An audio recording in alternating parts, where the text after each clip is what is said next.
Ironhead, page 180. L'image reflétant son visage se fit plus sereine.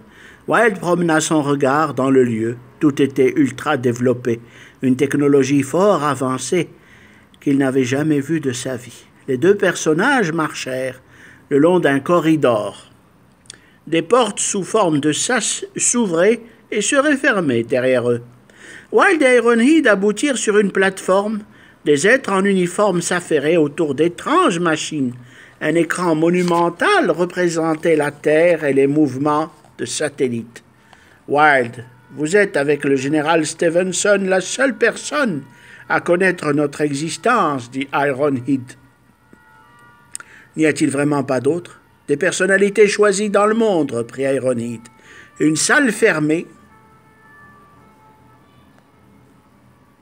et une table ronde. Des sosies y étaient assis. « Bienvenue, monsieur Wilde, dirent ceux-ci. Un écran prit forme sur un mur. Voici un modèle de chasseur spatial. Il sera opérationnel peu après l'an 2000, colonel Wilde, dit Ironhead 5. Tony sentit un creux dans l'estomac.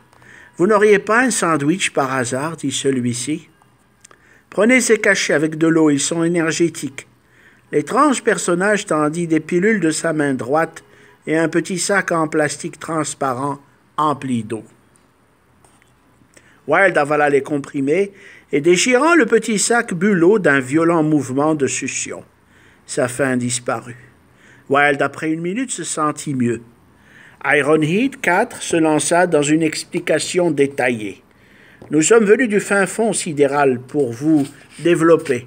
Nous régissons les conflits armés, mais intervenons quelquefois pour votre avenir. » Tony s'assit sur un fauteuil et l'extraterrestre lui posa un casque sur la tête qui lui communiqua des informations sur le chasseur galactique.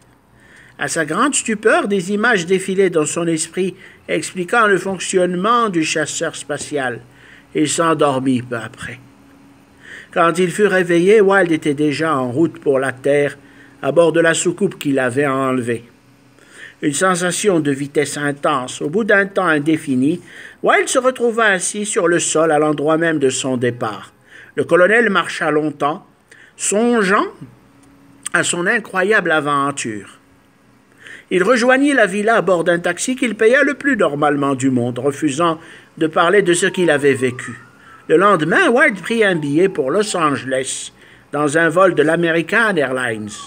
Il retrouva sa femme Hélène. Le général Harry le contacta le soir. « Du nouveau sur le rapport Mr. Hughes ?» dit Wilde. « Ne m'en parle plus, on se verra bientôt, Tony, » expliqua Stevenson en raccrochant. Une journée passa. Tony Wilde se promena dans un parc de la ville. Il avait plu. Déambulant dans un long manteau imperméable, Wilde acheta une revue. Il mangea un sandwich hot-dog à la moutarde. Assis sur un banc public entouré de verdure, il jeta quelques miettes aux pigeons qui roucoulaient incessamment. « Je contacterai le général bientôt, pensa-t-il. Puis, après avoir marché seul, le long des allées verdoyantes, Wilde acheta des cigarios. Il pensait aux extraterrestres à l'image de Kourodakis qui intervenaient dans l'ombre et faisaient ce qu'ils voulaient. Pourquoi moi? Pour quelle raison veut-il donc que je pilote leur chasseur? Wilde se rappela le vaisseau de combat. Il appela le général au téléphone. « Wilde, venez nous joindre à la base aérienne de Los Angeles. Il y a du nouveau, dit le général Harry. « Bien, général, je prends le premier taxi dès que possible, répondit Wilde. À l'aéroport de Los Angeles, le colonel, habillé de son manteau et tenant une valise, s'arrêta devant un kiosque. En se retournant vers la droite, il vit arriver le général Harry et quelques hommes. « Salut, Tony, tu as fait bon voyage ?» qu'on m'a dit, s'écria Stevenson en arrivant comme un fantôme dans son grand pardessus bleu flottant. Ils montèrent dans une limousine noire escortée d'une voiture de sport au vert fumé. La limousine démarra dans un vrombissement de son moteur. Ses roues grincèrent sur l'asphalte. Wilde regardait le général lui tendre une petite bouteille de whisky. « Au cas où tu voudrais changer d'ambiance, lui dit Harry en souriant. La limousine se dirigea vers la villa de Wilde. Elle s'arrêta devant la propriété. Harry, Stevenson et Wilde entrèrent en laissant la sécurité à l'extérieur. Hélène était assise, attendant son mari. Sagement, elle dit, « Tu as tardé, chérie, sans me donner le moindre coup de fil. Ah, si tu savais, un engin spatial extraterrestre m'a enlevé il y a quelques jours, dit Wilde d'un ton franc. Le fait que tu sois intact, c'est que tout va bien, dit Hélène en l'enlaçant. Le général Harry s'assit en s'affaissant sur un grand fauteuil. Le rapport mystérieux ne se terminera donc jamais. Encore du nouveau, dit celui-ci. J'ai entamé ce rapport, Wilde. J'y ai inclus l'enlèvement spatial et beaucoup de choses invraisemblables. Mais le Pentagone va nous retirer toute cette affaire. On va nous prendre pour des dérangés mentaux. Imagine un peu, moi, le général et toi, colonel, enlevé par des extraterrestres. Luce Armin me fera prendre la retraite illico, dit Stevenson dans un ton stupéfait. De toute façon, il se doit de classer ce rapport top secret, reprit Tony Wilde. Nos amis dînèrent dans la villa de Wilde. Ils jouèrent au poker. Le général s'endormit dans la villa après avoir donné des instructions pour la base de Los Angeles. Au matin, Wilde prit un petit déjeuner copieux, œufs et bacon, cookies avec du lait très froid. « Wilde, tu vas essayer ce qu'aucun homme n'a jamais tenté. »« Quoi donc ?» reprit le colonel. « Te battre dans un vaisseau extraterrestre pour sauver la Terre, avoua le général franchement. « Tu es le seul qui puisse faire quelque chose, continua le haut gradé d'un air sérieux. Bien, si c'est ainsi, j'essayerai. Le général murmura. Wilde, mon cher ami, nous avons besoin d'Ironhide. Lui seul peut nous fournir un chasseur galactique. D'autres êtres sont différents, tu comprendras. Il y a ceux qui veulent la perte de l'humanité, dit le général. T'es bien formé, Tony. Toutes les chances de réussir sont de ton côté. C'est pour la Terre entière que tu feras cela, expliqua le général Harry. Je veux bien, général, mais comment entrer dans le vaisseau? Ils te le diront, Tony, annonça le général, et il s'endormit de fatigue dans la campagne. À quelques miles de là, attendait l'objet volant non identifié. Wilde habillé en tenue d'astronaute légère, et le silence de la campagne. Harry prit la parole. À 17 heures très précises, ils se manifesteront. Peu après, dans un nuage immense, un engin sortit en tournoyant sur lui-même, sans émettre le moindre bruit. « C'est eux, dit Harry. Une étrange lueur bleuâtre laissa filtrer un rayon sur le sol. Wilde, le cœur serré, marcha hâtivement vers la soucoupe. Il s'éleva dans les airs, happé par une puissante force électromagnétique, et disparut dans l'engin venu de l'espace. La soucoupe volante se mit à toupiller sur elle-même à très grande vitesse et disparut dans l'azur rapidement. Le général Stevenson et l'équipe de savants prirent des photos et regagnèrent leur véhicule stationné à une centaine de mètres de là. Wilde, endormi dans la soucoupe, ne sentait plus rien, son esprit dans un coma gambadait dans le vide d'un paysage en 3 dimensions où des figures étaient inexistantes, seul un sol de cendres éclairé par une lumière blanche très puissante. Peu après, Wilde se retrouva dans une construction aux couleurs reposantes. Il n'avait ni faim ni soif. Ironhide le regardait derrière d'étranges lunettes octogonales et une barbe bien tracée. Wilde voulut parler, mais il en était incapable. Sa tête était lourde, comme s'il avait respiré du chloroforme. Il écouta la voix de l'étrange personnage lui donner des explications. Notre planète Triton fut abandonnée il y a des milliards d'années. Nous avons établi une colonie sur Uranus. Personne ne sait cela sur la Terre. Nous, peuple d'Uranie, sommes en guerre contre les Sidoniens, des êtres immoraux et brutes. Ils désirent conquérir la Terre et en faire un lieu de jeu et de dépravation. Nous autres Uraniens voulons vous épargner cela, dit Ironhide. Tony Wilde, tu es un élu, capable de te battre contre les Sidoniens dans un chasseur galactique que nous avons conçu pour prouver que l'humain peut défendre l'idéal de bonté. Toi, seul à bord de l'engin, devras suivre les instructions du Conseil de guerre d'Uranie et mener une opération secrète contre Sidonia. Wilde s'endormit en se disant « C'est incroyable ». Une capsule se détacha de la base spatiale. Elle se dirigea dans le vide. Tony Wilde y était couché. La capsule mit le feu à ses réacteurs et prit une autre direction vers une autre base d'Uranie. La soucoupe volante l'escorta. Wilde recevait les paroles comme un écho au fond de sa mémoire. Seul un terrien peut utiliser cette nouvelle arme. Il a des aptitudes nécessaires pour se battre contre les Sidoniens. La capsule vola longtemps dans l'espace. Tout à coup, un mur spatio-temporel fit son apparition sur l'écran de pilotage. La capsule s'orienta au centre et fut interceptée par l'étrange structure de ce corps céleste artificiel. Elle se projeta dans un autre endroit de l'espace. La base d'Uranie fut en vue. Les êtres venus d'Uranus s'apprêtèrent à recevoir le terrien. Après de longs calculs établis en peu de temps, la capsule se fixa dans un sillon de métal. Elle adhéra parfaitement aux structures de la construction. Wilde s'éveilla.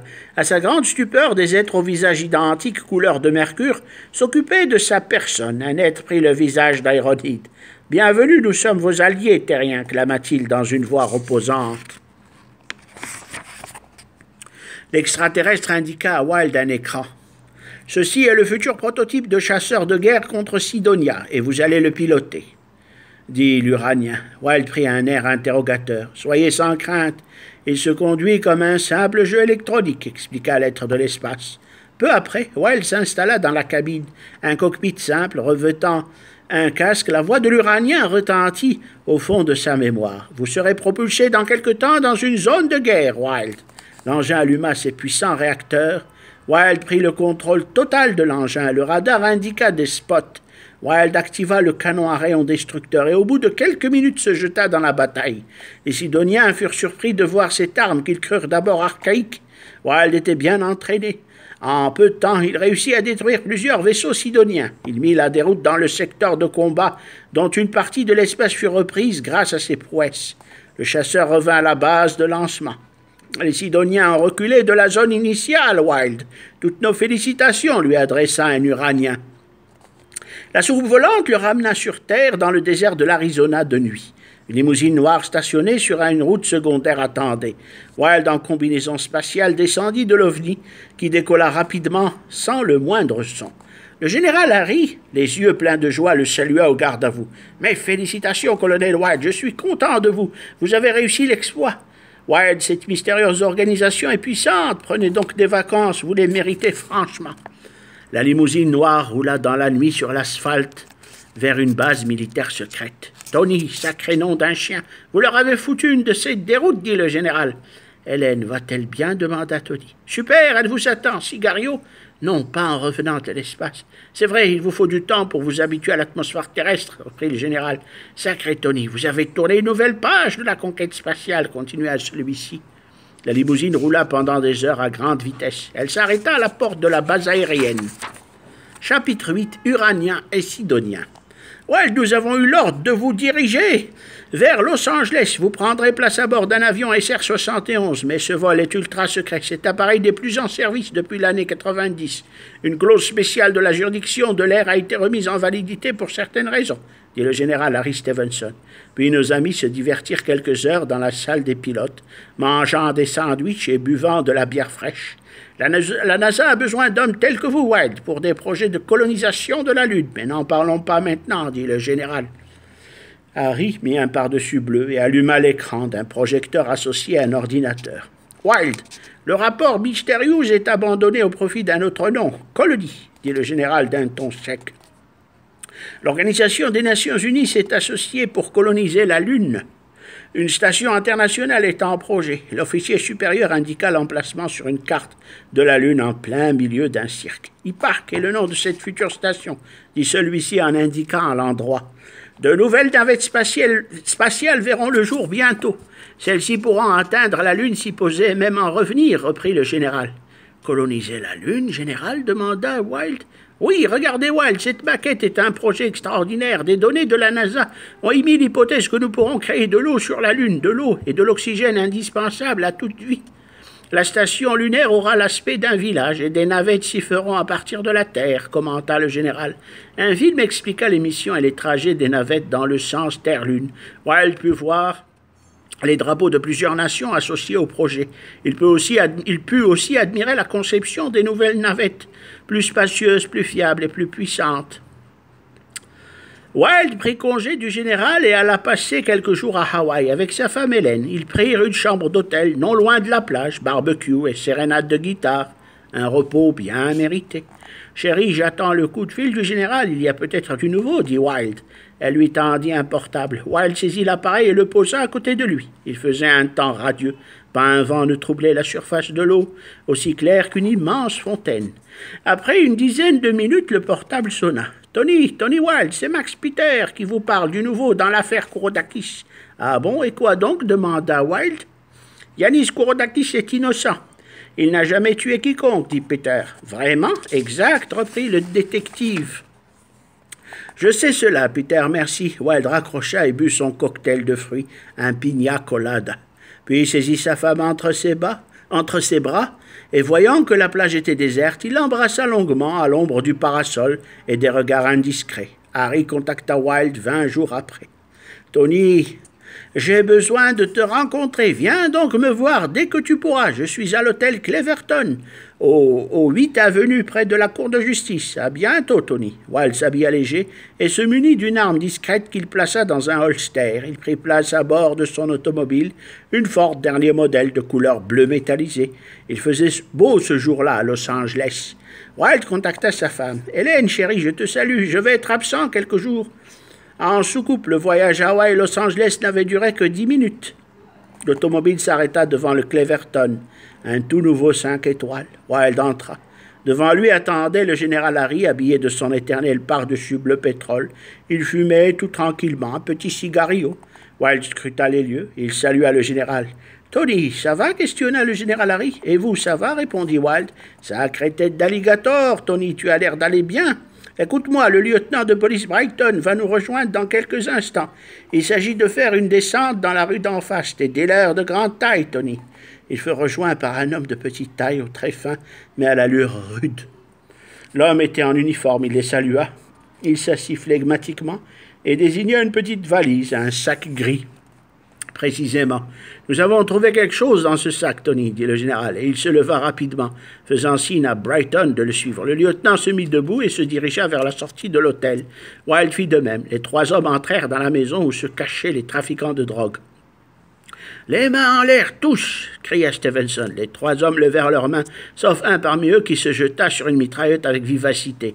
Wilde roula sur lui-même et, dégainant un pistolet ultra-léger, fit sauter l'arme des mains du trafiquant avec une précision millimétrique. Le général Harry appela la police de Los Angeles. Brighton expliqua en détail le déroulement de la descente.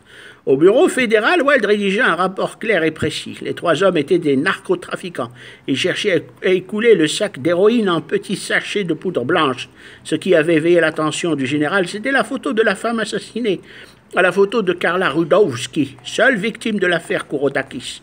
Au stade de tir de la police de Los Angeles, Harry Stevenson et Wilde parlaient. « Tony, ces trafiquants sont impliqués dans le meurtre de Karla. C'est nouveau dans l'affaire Kourotakis. » Thomas Hawker entra discrètement dans le stand. Il salua Harry et Tony. « Vous ici, Hawker ?» dit Wilde. « J'ai acquis un permis de port d'armes et je viens tirer quelques coups. Du pur sport, dit celui-ci. » « Alors, amusez-vous bien, » dit Wilde en souriant.